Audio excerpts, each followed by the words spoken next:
ಶೂರತನ ಹಾಗೂ ವೀರತನದ ಒಂದು ದೃಶ್ಯ. ಇನ್ನು ಸಹ ಬಹಳಷ್ಟು ದೋಣಿಗಳು ಬರ್ತೇವೆ. ಎಲ್ರಿಗೂ ನಮಸ್ಕಾರ ಹಾಗೂ ನನ್ನ ಚಾನಲ್ಗೆ ಸುಸ್ವಾಗತ. ಇಂದಿನ ವಿಶೇಷ ಏನಂತ ಹೇಳಿದ್ರೆ, ಈ ಮಲ್ಪೆಯಲ್ಲಿ ಇಂದು ನಮ್ಮ ಮಳೆಗಾಲ ಮುಗಿದ ನಂತರ ಮೊದಲಿಗೆ ಮೀನುಗಾರರು ತಮ್ಮ ತಮ್ಮ ದೋಣಿಗಳನ್ನು ನೀರಿಗಿಳಿಸಿದ್ದಾರೆ. ಆ ಒಂದು ದೃಶ್ಯವನ್ನು ನೋಡೋಣ. ನೀವಿಲ್ಲಿ ಕಾಣ್ತಿದ್ರೆ ಸ್ನೇಹಿತರೆ, ಇದು ಸೀವಾಕಿನ ದೃಶ್ಯ. ಉಡುಪಿಯ ಸುಂದರವಾದ ಸೀವಾಕ್, ಭಾಳಷ್ಟು ಉತ್ತಮವಾಗಿ ಮಾಡಿದಂಥ ಈ ಸೀವಾಕಿನಲ್ಲಿ ಭಾಳಷ್ಟು ಜನರು ಇರ್ತಾರೆ.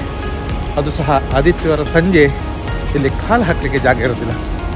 ಅಂಥ ಒಂದು ಸೀವಾಕಿನ ಬೆಳಗತ್ತೆ ನಾನು ಬಂದಿದ್ದೇನೆ ಇಲ್ಲಿ ಆ ಒಂದು ದೃಶ್ಯ ತೆಗಿಲಿಕ್ಕೆ. ಇಲ್ಲೀಗ ಯಾರೂ ಇಲ್ಲ, ನಾನು ಒಬ್ಬನಿದ್ದೇನೆ. ನೋಡೋಣ ಇಂದಿನ ಈ ದೃಶ್ಯವನ್ನು. ನೋಡಿ ಸ್ನೇಹಿತರೆ, ಈಗಾಗಲೇ ದೋಣಿಗಳೆಲ್ಲ ಬರಲಿಕ್ಕೆ ಶುರುವಾಗಿದೆ. ಇಲ್ಲಿ ಕಾಣ್ತಾ ಇದ್ದೀರಿ, ಒಂದರ ಹಿಂದೆ ಒಂದರಂತೆ ದೋಣಿಗಳು ಬರ್ತಾ ಇದ್ದಾವೆ. ಕಡಲ ವೀರರು ಇವರು. ತಮ್ಮ ಜೀವದ ಹಂಗು ತೊರೆದು ಕಡಲಿಗೆ ಹೋಗಿ ಮೀನು ಹಿಡಿಯುವ ಕಾಯಕ ಇವರದ್ದು. ಬಹಳಷ್ಟು ದೋಣಿಗಳು ಇವತ್ತು ನೀರಿಗೆ ಇಳಿಯುವಂತಹ ಸುಸಂದರ್ಭ. ನೀವಿಲ್ಲಿ ಕಾಣ್ಬೋದು, ನಮ್ಮ ರಸ್ತೆಯಲ್ಲಿ ವಾಹನಗಳು ಹೇಗೆ ಚಲಿಸ್ತಾವೋ ಅದೇ ರೀತಿ ಒಂದರ ಹಿಂದೆ ಒಂದು ದೋಣಿಗಳು ಬರ್ತಾ ಇರೋದನ್ನು ನೀವಿಲ್ಲಿ ಕಾಣ್ಬೋದು. ಬೆಳಗಿನ 5:45, ಹಾಗಾಗಿ ಬಹಳ ಮುಂಜಾನೆ ಇವರೆಲ್ಲ ಹೊರಟಿದ್ದಾರೆ. ಇಲ್ಲಿ ನೋಡುವುದು ಸ್ನೇಹಿತರೆ, ಒಂದರ ಹಿಂದೆ ಒಂದು ದೋಣಿಗಳು ಹೋಗಿ ಇಲ್ಲಿ ಕಡಲಿಗೆ ಸೇರ್ತವೆ. ಇದೀಗ ಸೀವಾಕಿನ ಅಕ್ಕಪಕ್ಕದಲ್ಲಿ ಬರ್ತೇವೆ ಅಂತ ಹೇಳಿದರೆ, ಇವರು ಒಳಗಡೆ ಬಂದರಿನಲ್ಲಿ ನಿಲ್ಲಿಸಿಟ್ಟಿರ್ತಾರೆ. ಇವತ್ತು ಮೊದಲ ಬಾರಿಗೆ ಕಡಲಿಗೆ ಇಳಿಸ್ತಿದ್ದಾರೆ. ನೀವಿಲ್ಲಿ ಕಾಣ್ಬೋದು, ಮುಂದಕ್ಕೆ ತೋರುವುದೇ ಸಮುದ್ರ. ಈ ಸಮುದ್ರಕ್ಕೆ ಸೇರಲಿರುವಂತಹ ಕಾಲುವೆ ಮೂಲಕ ಎಲ್ಲ ದೋಣಿಗಳು ಹೋಗ್ತೇವೆ. ಉತ್ತಮವಾದಂಥ ಒಂದು ದೃಶ್ಯ ಇದು. ಯಾಕಂತ ಹೇಳಿದರೆ, ನಾವು ಹೇಗೆ ನಗರಗಳಲ್ಲಿ ವಾಹನಗಳನ್ನು ನೋಡ್ತೇವೆ, ಅದೇ ರೀತಿ ಇಲ್ಲಿ ನಾವು ದೋಣಿಗಳನ್ನು ನೋಡ್ತಿದ್ದೇವೆ. ನೋಡಿ, ಇಲ್ಲಿ ಕಾಣುವುದು ಸಮುದ್ರಕ್ಕೆ ಸೇರ್ತೇವೆ ಅಲ್ಲ. ಇದು ನಮ್ಮ ಸೀವಾಕಿನ ಅಂತ್ಯ. ಈ ಭಾಗದಲ್ಲಿ ಎಲ್ಲ ದೋಣಿಗಳು ಸಮುದ್ರವನ್ನು ಸೇರ್ತಾರೆ. ಇಲ್ಲಿ ಒಂದಕ್ಕಿಂತ ಒಂದು ದೋಣಿಗಳು ಒಬ್ಬರ ಹಿಂದೆ ಒಬ್ಬರು ಹೋಗುವುದನ್ನು ನೀವು ಕಾಣ್ಬೋದು. ಬಹಳಷ್ಟು ಉತ್ತಮವಾದ ದೃಶ್ಯ ಸ್ನೇಹಿತರೆ. ನೋಡಿ, ಅಲ್ಲಿ ಒಂದರ ಹಿಂದೆ ಒಂದು ರಾಶಿ ದೋಣಿಗಳು ಬರ್ತೇವೆ. ಎಲ್ಲ ಕಡಲ ವೀರರು ಸಮುದ್ರವನ್ನು ಸೇರಲು ಮೊದಲ ದಿನ ಹೋಗ್ತಿದ್ದಾರೆ. ಇಂದಿನ ಅತ್ಯುತ್ತಮವಾದ ದಿನದಂದು ಇವರೆಲ್ಲ ತಮ್ಮ ಕಾಯಕವಾದ ಮೀನುಗಾರಿಕೆಗೋಸ್ಕರ ತೆರಳುತ್ತಿದ್ದಾರೆ. ನೋಡಿ, ತುಂಬ ಸುಂದರವಾದ ದೃಶ್ಯ. ಎಲ್ಲರೂ ಹೋಗ್ತಿದ್ದಾರೆ.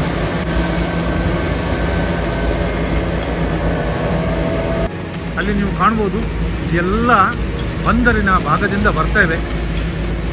ಎಲ್ಲ ದೋಣಿಗಳು ಬಂದರ ಕಡೆಯಿಂದ ಸಮುದ್ರವನ್ನು ಸೇರುವಂತಹ ದೃಶ್ಯ ಇದು.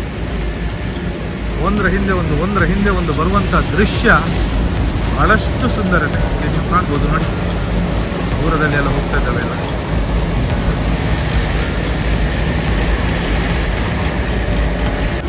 ಯಾವ ರೀತಿ ನೀರಿನ ರಭಸದಲ್ಲಿ ಹೋಗ್ತಿದ್ದಾರೆ ನೋಡಿ.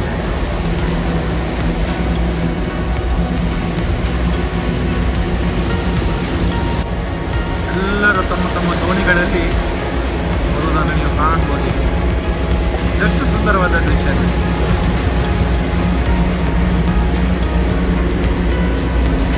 ಬಹಳಷ್ಟು ಸುಂದರವಾದ ದೋಣಿಗಳಲ್ಲಿ ವೀರರಂತೆ ನಿಂತು ಹೋಗುವಂತಹ ನಮ್ಮ ಕಡಲ ವೀರರು, ನಮ್ಮ ಮೊಗ ವೀರರು.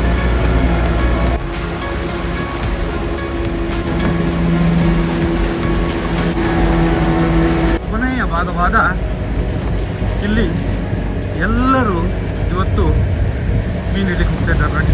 ಆಗಾಗಲೇ ಕೆಲವರು ಮಲೆಯನ್ನು ಬಿಡ್ತಾ ಇದ್ದಾರೆ, ಇಲ್ಲಿ ಕೆಲವರು ತಿರ್ತಾ ಇದ್ದಾರೆ. ಇಲ್ಲಿಯ ಸುಂದರ ದೃಶ್ಯ ನೀವಿಲ್ಲಿ ಕಾಣ್ತಾ ಇದ್ದೀರಿ.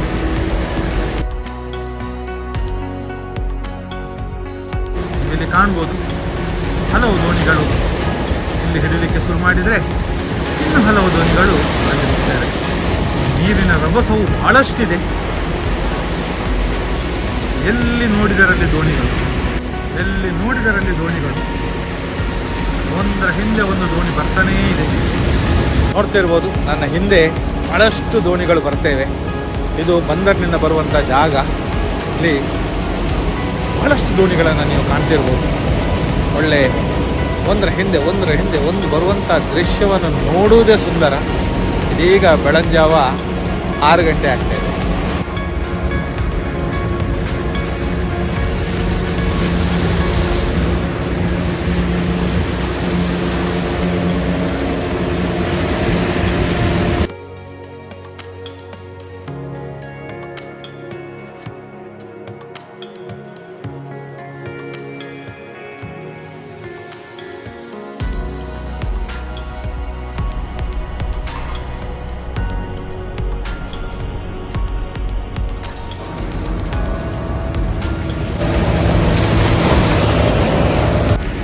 ಇನ್ನೂ ಸಹ ಬಹಳಷ್ಟು ದೋಣಿಗಳು ಬರ್ತೇವೆ, ಕಾಣ್ತಾ ಇದ್ದೀರಿ.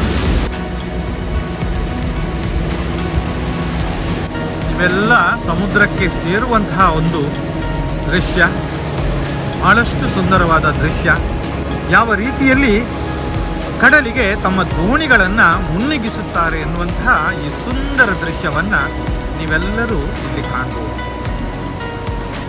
ಇದುವೇ ಸ್ನೇಹಿತರೆ ನಮ್ಮ ಕಡಲ ತಡಿಯ ಮೊಗವೀರರ ಶೂರತನ ಹಾಗೂ ವೀರತನದ ಒಂದು ದೃಶ್ಯ.